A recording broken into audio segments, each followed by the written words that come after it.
Ladies and gentlemen, welcome to the Hippie Pastor show number 28. Here we are. Long time no see. Yeah, I was on vacation. And I'm going on another vacation soon, so, just hey, watch the old shows if you want to laugh. What can I say?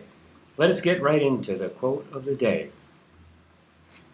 Let's see who can guess the marvelous constructor of this quote. Love is the answer. But while you're waiting for the answer, sex raises some pretty interesting questions. One more time. Love is the answer, but while you're waiting for the answer, sex raises some pretty interesting questions. Okay, I give up. It was written by the great Woody Allen. Yes, sirree. What a quote. That's a lot of wisdom. Even the rooster agrees with me.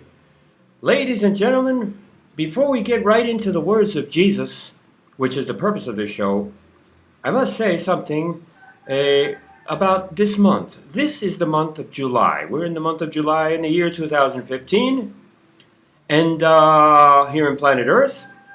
The month of July is a very interesting month of the year. Not only is it summer in the northern hemisphere and winter in the southern hemisphere, but shut up, rooster there. But also what happens is that the 4th of July is the independence of United States, etc. A lot of important dates. The 11th of July is the birthday of one of my heroes, my grandson. My number one grandson, the 11th of July. Then we got, as we mosey on up, there's different. There's the Independence Day of Argentina. Ooh, Argentina. The Independence Day of Colombia, should I go on? Colombia, yo quiero café. And the Independence Day of Peru. Viva Peru, carajo. Like Paul McCartney said when he recently, 2 years ago, he had a concert in Lima, Peru, and he wanted to extend himself to the local gentry, and he exclaimed, Viva Peru, carajo! Cannot be translated in English. So there you have it. And also, my friends, hey, easy on yourself. The 30th of July was the day that my dear mom passed away to a better life, having spent her earthly tour in an adventure of life so marvelous and so wonderful that she really did leave with a smile on her face, ready to enjoy the next life, as much as she enjoyed this life. God bless you, Mom. But also, let's backtrack to the 23rd of July. The 23rd of July was the day that the great jazz singer, whatever you want to call her, Amy Winehouse. Ladies and gentlemen, this is the day that Amy Winehouse went on to a better life, so they say. What a wonderful girl she was. She was really inside of my heart, I'll tell you what. It's not always about musical perfection or great, what have you, but it's a lot about the charisma that a person has, the love they have in their hearts, the simplicity, and the soul, baby.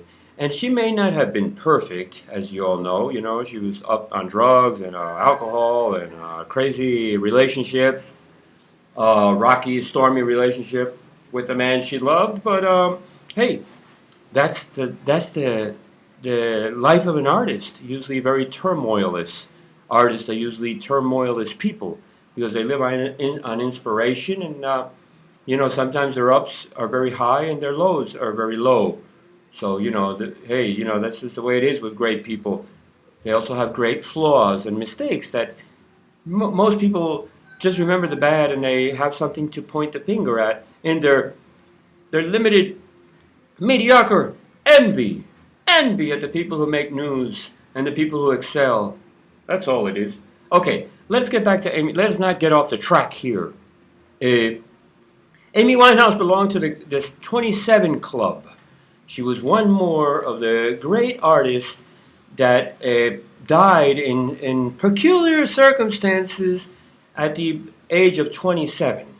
Coincidentally, very coincidentally, this is a mystery. This is some kind of hidden, dark mystery that no one really understands, having to do with good luck or bad luck or who knows what. But she joined the team. There's a host of them. Bobby Sands being one of my favorites. IRA hero who died fasting in a strike, in a hunger strike in prison over there in Belfast, right? Bobby Sands, the man with the smile, right? He was famous for his smile. And then musicians, Brian Jones, Jimi Hendrix, Janis Joplin, Jim Morrison, and funny enough, Jim Morrison's girlfriend by the name of Pamela Corson also died at the age of 27, 3 years after Jim Morrison died at the age of 27. And then, of course, like I said before, the great and wonderful and ever so loving Amy Winehouse. And then we have Bobby Sands, which I already talked about, and Kurt Cobain from Nirvana, man. Kurt Cobain, yeah, you heard me right. They all died at the age of 27. Isn't that weird? Before we get back now to the words of Jesus, I want to make a statement. It's in the back of my self-conscious mind that there's a possibility that there may be a conspiracy because, look at this, what do these people have in common? They were the Pied Pipers of the younger generation. The young people would look up to them like shepherds of the flock. And maybe, just maybe, the Matrix that runs the show behind the scenes does not want there to be Pied Pipers or shepherds of the flock because they want to keep the sheep in line with the Matrix. And there is a strict possibility that maybe they didn't pass away. Maybe they have them reclused in some kind of a hiding place in somewhere in the planet, like a prison or a hospital, and they doped them up and they kidnapped them and they faked their deaths. The powers that be are able to do whatever, man. They could even bring a body that a look-alike or who knows what. And in some of those cases, funny enough, there was no autopsies performed. Like they claimed they died from such and such, but never was there an autopsy done. Autopsy. Pronounce your syllables. Okay, so we have two things. Either it's just an act of God that these people died at the age of 27, or an act of Satan, or a conspiracy, and maybe they didn't really perish, and maybe they were just kidnapped by the Matrix and hidden and put away and stored away somewhere in some kind of prison or hospital, chained to a dungeon, so they will no longer be Pied Pipers of the younger generation. So you future Pied Pipers, beware. When you're going to turn at 27, go into hiding or something. I don't know. And don't die of an overdose. Enough said. Okay, guys, ladies and gents, we're back to the words of Jesus. As you all may recall, we are in the chapter Matthew 18 of the words of Jesus. And we pick up on verse 4. Here goes Jesus, speaking in his own words. Whosoever therefore shall humble himself as this little child, the same is greatest in the kingdom of heaven. But whoso shall receive one such little child in my name, receiveth me. But whoso shall offend one of these little children which believe in me, it were better for him that a millstone were hanged about his neck, and that he were drowned in the depth of the sea. Okay, so what little children is he talking about?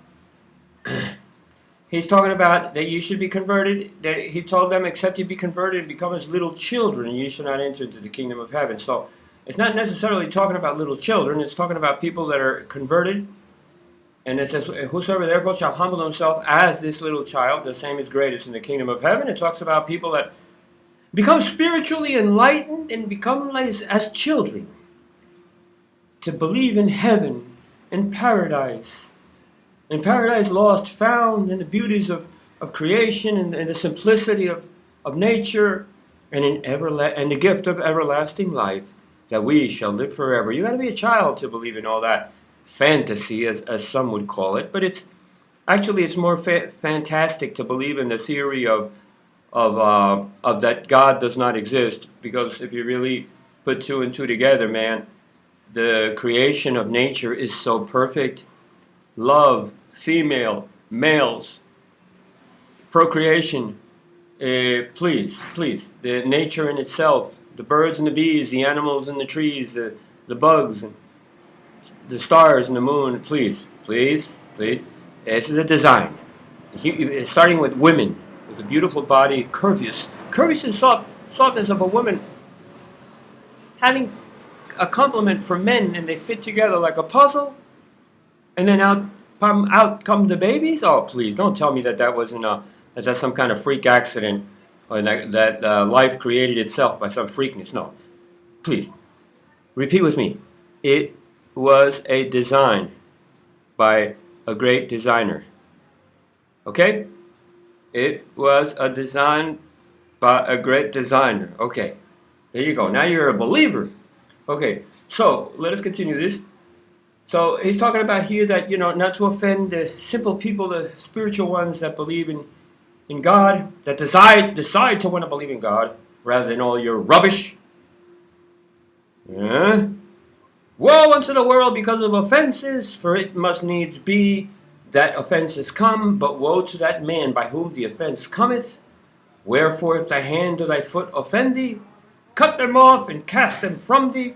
It is better for thee to enter into life halt or maimed, rather than having 2 hands or 2 feet to be cast into everlasting fire. And if thine eye offend thee, pluck it out and cast it from thee. It is better for thee to enter into life with 1 eye, rather than having 2 eyes to be cast into hellfire. Okay, come on, this is a little drastic, it's a little too radical. We're not going to go there. The Lord Jesus did not mean none of this specifically. It's just like some kind of parable, we don't want to, so just be careful, we don't want to offend people. There's forgiveness for all of us. We all offend one another at times. But we're talking here about the law of forgiveness, the law of love, the law of being like a child and allowing God's love to live in your heart and being good to people. Children naturally want to share with other children, no matter what the color of their skin. Then we become indoctrinated, and they want us to hate one another and to be racist and to hate other people that are different. Who knows what? I don't care. The word here is love. We need more love. Nothing else matters. Religion doesn't matter. Everything else is secondary. Remember what I said, and I love you. The street pastor, Hippie Julio, saying, I'll see you soon, my loved ones, and be blessed. Thank you.